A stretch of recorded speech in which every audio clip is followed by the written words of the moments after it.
बिस्मिल्लाहिर्रहमानिर्रहीम। रूबरू online channel के प्रोग्राम शायर में नवीद मिर्ज़ा अपने कलाम के साथ यहाँ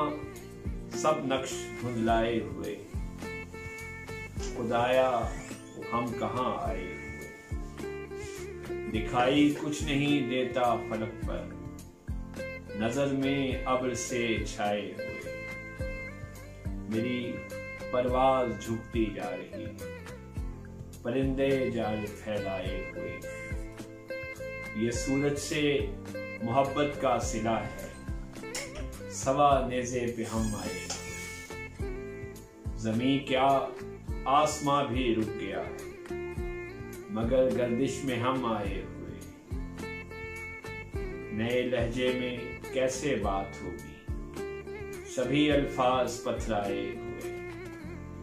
नवीद इस शहर के सारे मुनाफिक दिलों में हमने ठहराए हुए।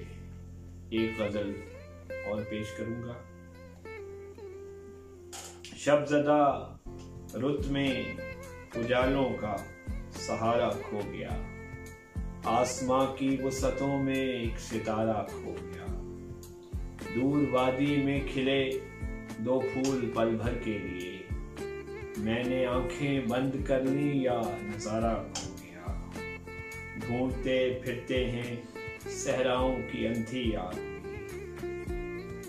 शहर की इस भीड़ में साया हमारा खो गया, मैं समुंदर के सफर से इसलिए डरता रहा, जब भी साहिल पर कदम रखा किनारा खो गया। इसके साथ ही नवीद मिर्ज़ा को इजाज़त।